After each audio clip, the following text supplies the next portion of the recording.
அட இப்படி ஒரு ஃப்ரெண்டா அப்படின்னு சொல்லிட்டு ரொம்ப ஆச்சரியமா கேட்டேன். ஆக்சுவலி நீங்க நேத்துள்ள ஷார்ட்ஸ் பார்த்துருந்தீங்கன்னா தெரிஞ்சிருக்கும். நம்ம ஊட்டிய விட்டு கிளம்பிட்டோம். இப்போ மூணார் போயிட்டு இருக்கோம். போற வழியில என்னோட ஹஸ்பண்டோட ஃப்ரெண்டோட கடை இருக்கு. நாங்க போன அந்த டைமிங்க்கு பக்கத்துல கடையும் இல்ல. இருந்த 2, 3 கடையுமே வந்து க்ளோஸ்ல இருந்துச்சு.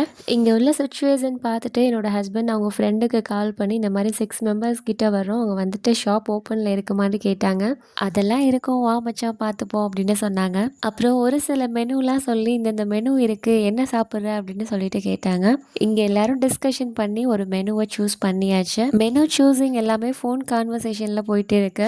ஆக்சுவலி இந்த கடைக்கு ரீச் பண்ணவே ரொம்ப லேட் நைட் ஆயிடுச்சு. கடை வந்து க்ளோஸ் பண்ற டைம் அதெல்லாம் தாண்டிடுச்சு. தன்னோட ஃப்ரெண்டுக்காக வீட்டுக்கு போகாம சாப்பிடாம வெயிட் பண்ணாங்க. அப்புறம் நல்லா சுட சுட ஸ்பைசியா noodles, fried rice, chilli chicken இதெல்லாம் ரெடி பண்ணி வச்சிருந்தாங்க. ஒரு நூடுல்ஸ் ஒரு ஃப்ரைட் ரைஸ் வாங்கி நானும் என்னோட ஹஸ்பண்டும் ஷேர் பண்ணிக்கிட்டோம். இருந்த பசிக்கு வேற லெவல் சாப்பாடுன்னு தான் சொல்லணும். இதுக்கான கேஷ் நாங்கள் எவ்வளோ கொடுத்தோம் அவங்க வாங்கவே இல்லை. என்னோடய ஹஸ்பண்டாக இருக்கட்டும், எங்கள் கூட வந்தவங்களாக இருக்கட்டும், எவ்வளவோ கஷ்டப்பட்டு கொடுத்து பார்த்தாங்க. பட் அவங்க வந்து வாங்கலை.